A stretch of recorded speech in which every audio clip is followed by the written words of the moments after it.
I already know Yeah. your shit about to look way better than mine. Oh yeah, got to, bro. So what's up with you, man? Man, cooling, brother. Blessed, man. Got 2 days off till we get back on the road, so enjoying it. I just like to roll with it, bro. I'm already recording. I'm live. I um I mentioned this in the last episode, which first off, it's been like 2 months since I put out an episode, so this is gonna be like my first one back. But I would usually like start through Zoom and then like talk, chatter, chit chat for like 2 minutes, and then all of a sudden like this cringy like, all right, ladies and gentlemen, welcome out instead of just like Yeah, exactly, you know. But I yeah, like bro. it a lot better. But yeah, bro, thank you for coming on, man. I know you're super busy. I got a lot of things I want to ask you. Don't want to take up too much of your time, but first and foremost, bro, like, how you feeling, man? How you doing? Feeling so good, honestly. Like better than I've ever felt. Focused, clear headed. My everything feels like it's effortlessly rolling into each other right now with my career, with my life. Like I just feel really focused. What's up with the mustache, bro?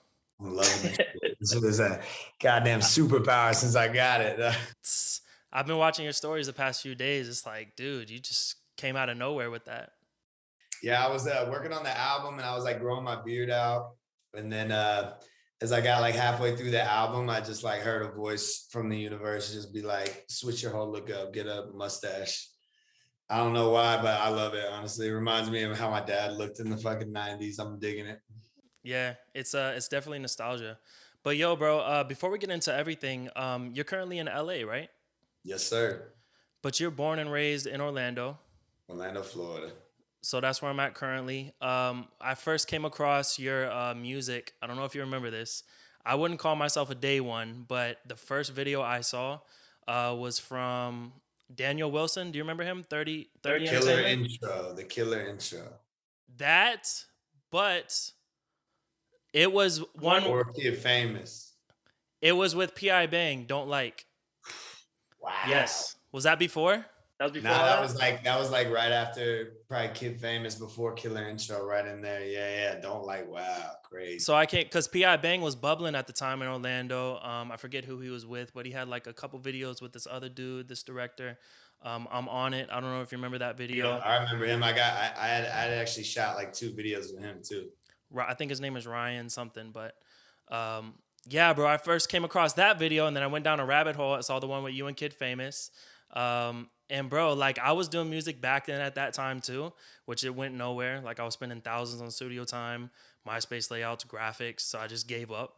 But I was like, damn, bro, who's this white dude, white rapper in Orlando, Florida? And then all of a sudden, I think, what was the timeline after that before you got to deal? Was it a couple years?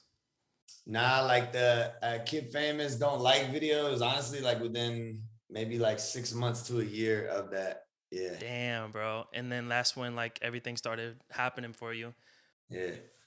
And I remember around that same time, like CSR Promotions. I don't know if you remember them. They had like this whole That was my management at the time. I had these managers, lift off management, and it was CSR Promotions and the Avengers Studio like manager.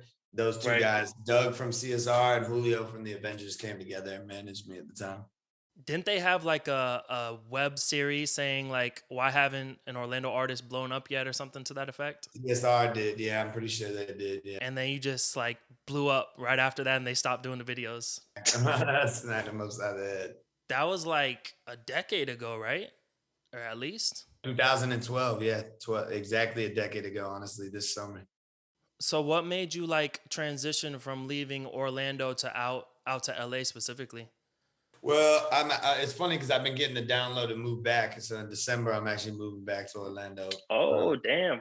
yeah, I'm about to bring it home. I mean, like, I was grinding in Florida for a while and did as much as I felt I could out there. And then I think just like my lifestyle, what I was doing and shit, I just was not really going anywhere in Orlando. Like I just was doing a lot of drugs and enjoying myself and all this shit. And I just kind of needed something to like push me outside my comfort zone. And Legit Looks was busting the move to LA. So like I decided to go with them. And it was really good for that period of my career. Like I had to get out here kind of by myself, away from my friends, family, and like away from a lot of my comforts and just hone in on my career.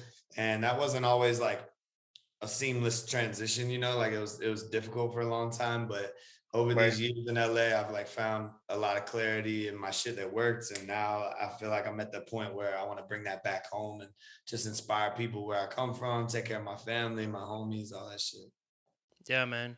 I feel like over the past like decade or however long it's been, like you really develop like your own sound. Like I probably ran through. So your new album is out now for anybody who's listening, watching. Apple, iTunes, Apple Music, Spotify, all that good stuff. I probably ran through it probably like 3 or 4 times now, just because like my time to listen to music is usually when I'm in the gym, and we'll get into like your fitness as well. But it's usually like in the gym is my quiet place. Um, Really it's not that quiet, but it's my time to like dive into some music. I think your album was like anywhere from like 40 to 45 minutes. So I ran through it like twice the first time I was in the gym, and now it's just it's really different compared to like back then when you first came out, because I feel like you have like especially with this album like more of a melodic, more like harmonies. I don't want to really call it singing. It's almost like, I don't know, how would you describe it, bro? Because you're like you got these hooks that's a real catchy, and then like you got the bars and the verses. Yeah, I'd say I'm just like getting better at utilizing like all my skills. Like, when I first started rapping, it was just all bars, no melody. Yep. And then throughout my career, like you could just listen to my tapes and kind of see where these like waves of like me focusing really on melody on the tape or focusing really on this thing. And I feel like this tape was like the culmination of those 10 years of effort and like utilizing my skills at singing, my skills at writing, and like I just feel like it all came together beautifully on this one. Did Tasty Beats like produce the entire project, or was like a mixture of It producers? was it was a group of four guys. It was my guy ZZ, my guy TK, Tasty, and Chalk. Those four on the whole album basically. Yeah, because you could tell like it almost seemed like the whole piece of work was just made like in one. I don't want to say one sitting, but like it seems We like. made the whole album. We made the whole album in a week and a half. Psh, man, We made like it. It came out. It came out on the 1st of July. We turned the album in on the 17th of July, and we started the album on the like 8th or 9th or something like that. So we that's made the crazy, whole man. thing from beats to writing to recording to mix and mastering all in the course of like a little less than 2 weeks. And then I just put it out like fucking right away. Yeah, it's a great body of work, man. So I suggest like anybody who's watching this, bro, like, cause I'm not the type to listen to bars. Like I don't really like J. Cole, no disrespect, but like just putting on music where it's just straight bars gets old to me. So I need something catchy. Like I got Juice World behind me. Like it's just I need something catchy that I could cling to, you know. But great body of work, man. So with that being said, I know you got you're currently on tour too at this time, right? Yeah, we got 2 days off in LA right now, but I'm on a tour till the end of October, basically. And there's an Orlando date on there, I think in August, right? August 28th, my birthday. Awesome, bro. Did you plan that? I did not. I was added to the tour after all the dates were set. And when they sent me the flyer, I was like, no fucking way, dude. That's so sick. Yeah. Orlando show on my birthday. There's been so much like synchronicity and shit happening the last like couple months. Like that's just how I know I'm on the right path in my life right now. It's just like from numbers to dates to interactions. Like I just been saying yes to everything and everything's been lining up really dope. That's what's up, man. So, taking it back, bro, I really want to talk about like your early life. Like, you grew up in Orlando, Florida. How did you initially, and you've probably been asked this multiple times, but for like my listeners, my audience, like what initially got you started to making music? Did you have like a certain type of influence, certain rapper? Like, what got you started? So like from the very beginning, like I was not very good at sports growing up. My dad was an athlete. I just wasn't great at sports. So I kind of was pushed into the arts just by like discovery. I just discovered guitar and music and stuff like that. And when I was younger, I wanted to be in like a metal band. That was like what I was really drawn to, was like heavy metal and hardcore music like that. That was like my first calling. I always knew I wanted to do like vocals. And so like that was my first introduction. And my sister's got like really great eclectic music taste. So she had this like binder full of CDs with like hundreds of CDs in it. And I like took that one day and was riding around and was just like going into a rap catalog. And I discovered this Nas album. It was written. And then Oof. that was like fucking changed my life. I know every syllable off of that album. Like I just, Which album was it? it Illmatic? was written his second album. So Mm. Illmatic was the first, and then It Was Written was the second. And to me, that's like the dopest album ever in hip hop. Like I just know every line of that, and that was like the first piece of rap that like made me like just I was fully consumed in it. And I love that it didn't require other people like for me to write music. You know, it's like in a band, there's so many different heads and personalities and shit like that. And I honestly, I wasn't like that talented. I wasn't like that good at guitar or bass or screaming. Like I wasn't really Right. good at any of those things. But then rap, I just always loved words and that, and it just kind of all accumulated. And once I found Nas, I was like, motherfucker, this is what I'm doing. So you just started like from that point, you just started like recording music or did you like buy any equipment yourself? Nah, like this was like MySpace days. So like Yeah. me and some homies were like writing raps and like spitting them after school, just like smoking weed and rapping. And then Yeah. everybody was kind of like, yo, you're pretty good at this. Like you should record something. So I went on. Was sorry to interrupt you. Was Click Clack like in that group? He was. I'll show you the timeline. So like this is in high school. Then I found this dude, Young Bo, on MySpace. He was like a dude that had songs on MySpace. He was from Sanford. I went to Winter Springs High School, so Sanford was like the next Yep. county over. And so I found him on MySpace, and I was like, "Hey, where do I record music at?" And he linked me with this dude named Ebo, who had a studio in Sanford, and I used to go over there all the time after school and just record all the time, like for months. And then through Ebo, I met multiple people, and one was Click Clack and Guala, and what's KPE now. And I met Yep. them, and we went to the studio. I was like, ever since then, we just hit it off, like best friends, make music together so well. Like it just kind of all transitioned into that. But yeah, it all started on fucking MySpace and Yeah. recording on a really shitty mic in a Yep. house, you know. I remember like, bro, I met so many people in Orlando off of MySpace, and like I bought a USB mic, plugged it in. I think I downloaded like Audacity or some shit like that. It was just horrible. Into the computer, that type of shit. Exactly. No mixer. And I was putting mad reverb on it, just like graphic equalizers. It sounded horrible, bro. But like MySpace back then, like once you added somebody, they became like technically a follower. So I had this bot that was running, just adding people all day long. But yeah, bro, nothing came from it, unfortunately. But yeah, bro. Recording directly into the computer was just a funny time period. It was just like the interest of trying to make shit that just kept it all going. You know, it's like it didn't sound good, but at the time I thought I was the next fucking Eminem. Like I was like, Yeah. this is gonna be the biggest song ever. Like every song that I recorded, I felt like delusionally confident in since I Yeah. started. I believe it or not, bro, like I was on MySpace one day and I came across Soldier Boy.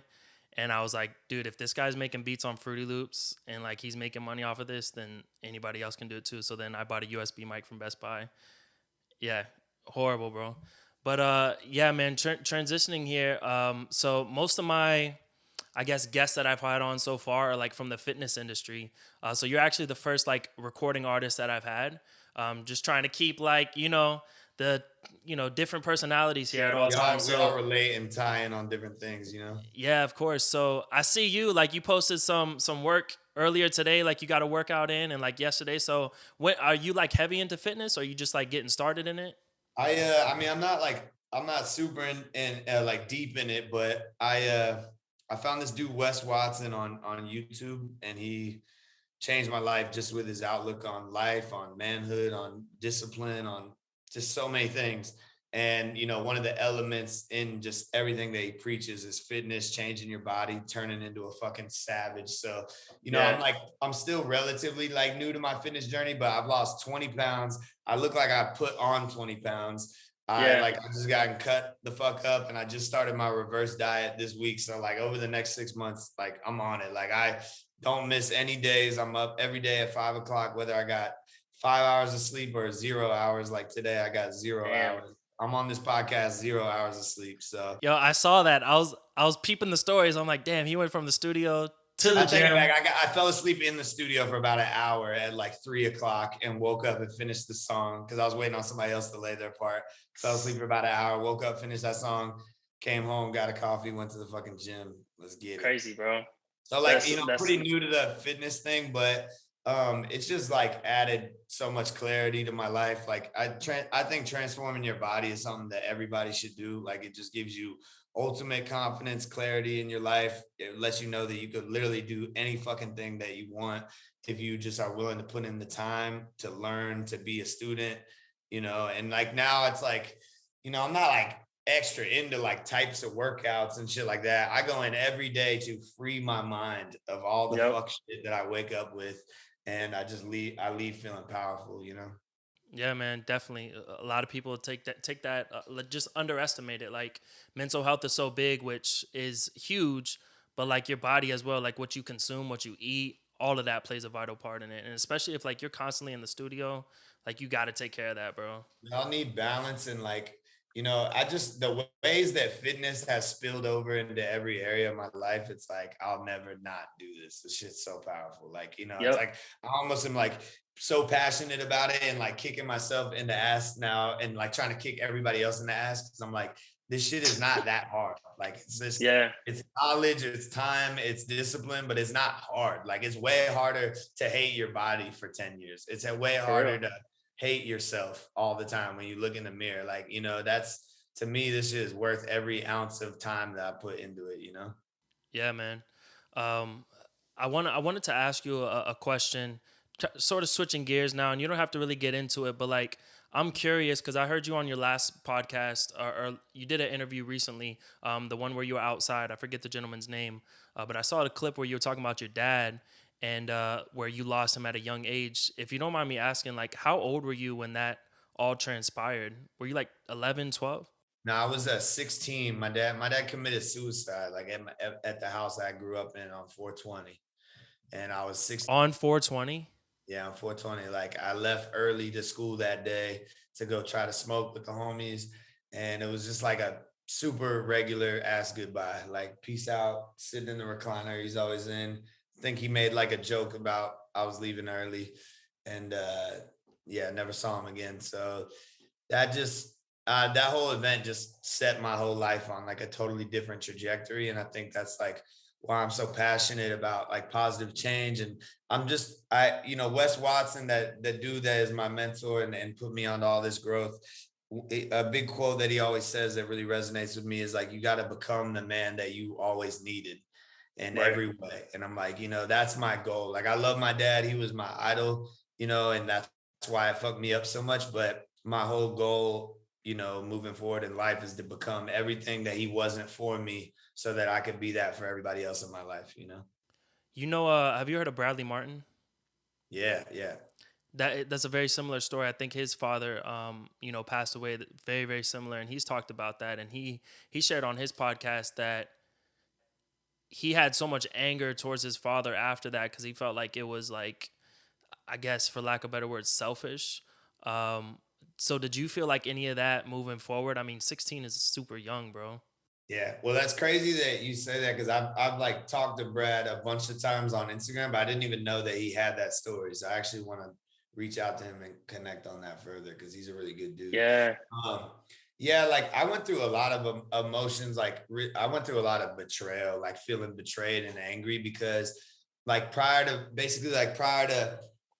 my dad passing away, I had like the 6 months or a year before he passed, I had found out that he had basically like kind of been using drugs with my older sister for like a long time. Like they used drugs together. And so my whole perception of like who I thought he was, like I always kind of thought he was this like perfect dude, like he wasn't perfect, but in my eyes he was.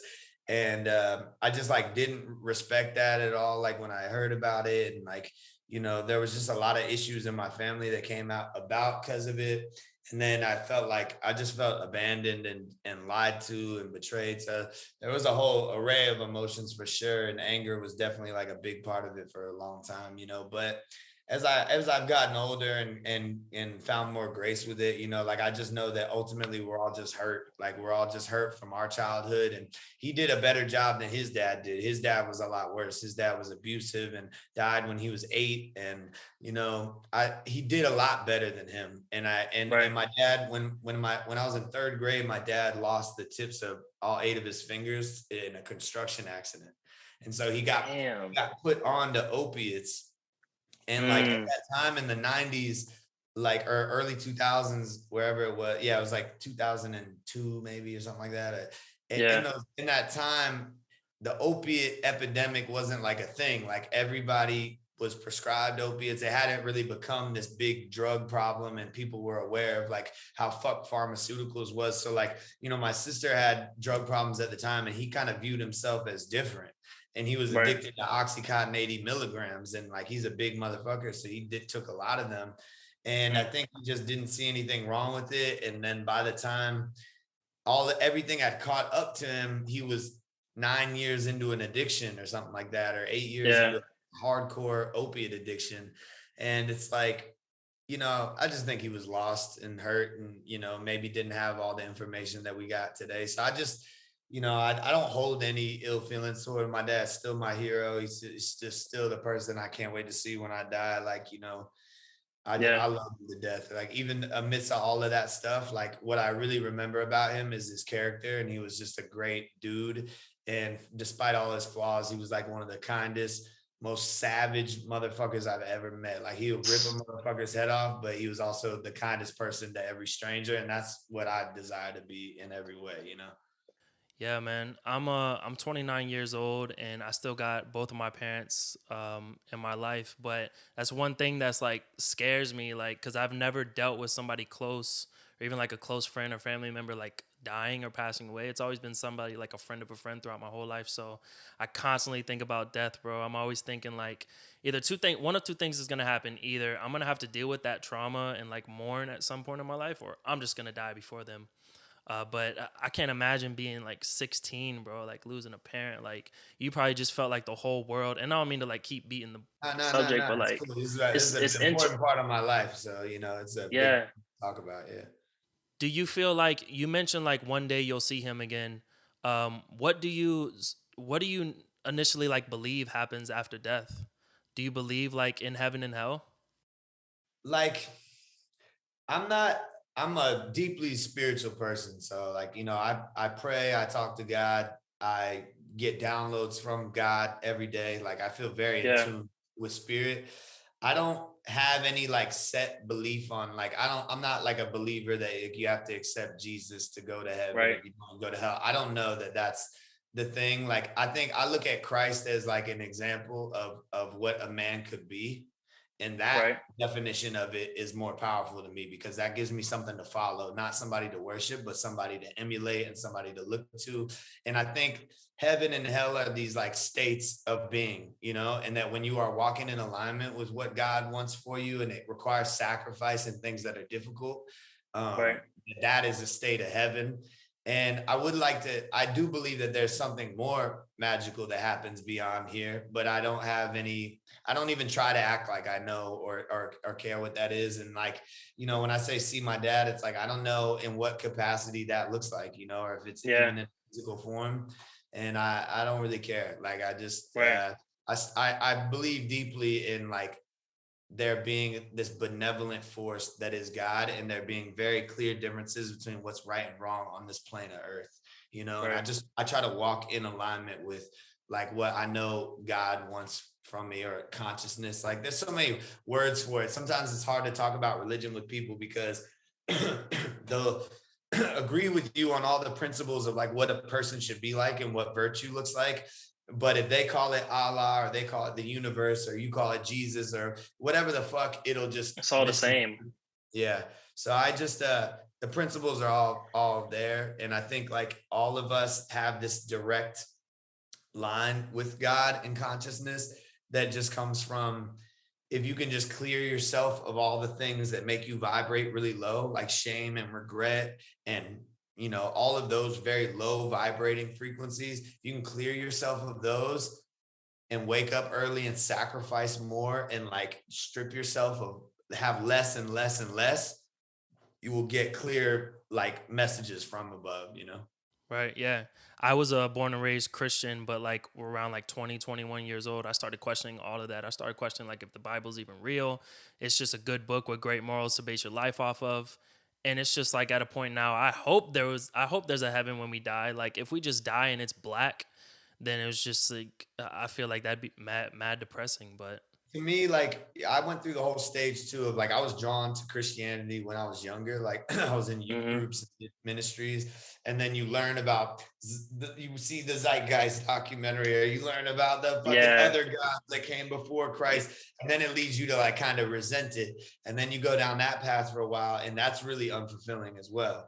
Because if Yep. there's nothing greater than us, and this is all kind of nonsense. But then just through life, I've had like just such deeply spiritual moments. Like I've had moments that and things happen in my life that there is no scientific, simple Big Bang Theory explanation of any of this. And I just listen to that. I'm like, there's no fucking Right. doubt in my mind that there's some greater force here, and that I'm like, my job is to honor it and like I think there's lots of examples you can use as that. And I enjoy like Christianity and teachings of Christ and shit. Like I enjoy those as markers and direction points, you know. I just think like it's important to like focus on what real virtues are and not like fake virtues. Like how often did you attend church? Fake virtue. Do you not cuss? Fake virtue. How do you dress? Fake virtue. How do you look? Fake virtue. You know, real virtue is like your character, how you treat people, how you conduct yourself, you know, what things you honor and don't honor in life, you know?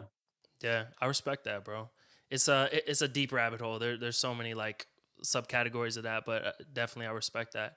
But on a brighter note, more positive note, I a lot of my friends, a lot of my followers follow the Nelk boys. So how did you like? My Link guys. up with. Yeah, how did you link up with Jesse specifically, or did that form from another relationship? Yeah, so it started with Steve Will Do It. Fucking love that guy. He went Yep. to Oviedo High School, and I went to Winter Springs High School, rival schools. And we had really close friends, the Danekers, like this family that we're both really close with. And so when Steve Will Do It came to LA, he hit me up and was like, dude, you know Jansen and Pearson Daneker, what the fuck? These are my guys. And like we just hit it off. He was like, hey, come through the Nelk's like crib. I just like got with the Nelk boys. And so I came through there. I met Kyle, I met Jesse, and just have like formed like a friendship with all them. And me and Jesse, like specifically, just like really close. Just was like really kindred spirit to me. He's a really good dude. Yeah, I saw him in one of your most recent videos on your channel, just like being you, right? Rob video, he's the shit. Like he's awesome for it. And he's out there in LA more than probably them. Well, they kind of like I guess Kind of like traveling around a lot, and he's based here, so like we just had the opportunity to link a lot more. Yeah. Well, listen, man. I know like you're currently on tour. Where can they get tickets at? Is it batshit crazy, but it's spelled a different way? BATSHXTKRAZY. Batshit crazy spelled like that.com. Yeah, 57 dates. We just did 3, so we got 3 months left of touring. Like I'm honestly excited because the pandemic had us not performing for 2 years, and like stage is like really where I feel most at home, you know. Of course, I'll put the link in description. Everybody listening, go click the link, find your city. Album out now. This isn't even my final form. Apple Music, Spotify. Listen, bro. Rob, iTunes, baby, let's get it. Boom. I appreciate your time, bro. Honestly. Very nice talking to you. Yeah, bro. I appreciate you, and I know you're dropping something tonight. So if you're listening to this, record with Chris Webby and I dropping a record tonight called Demons. It's a fucking hit too. So when people watch this, it'll be on live, basically. Yeah, it'll be on YouTube, Apple Music, Spotify. And then, hey, you should roll with me to that August 28th show in Orlando, bro. Oh, bro, 100%. I'll find a babysitter for my daughter. I'll be out there. And whenever you move back, we got to hit the gym, bro. Let's do it. We can hit the gym in the morning of that 28th too. But I'll be back. I don't know about 5.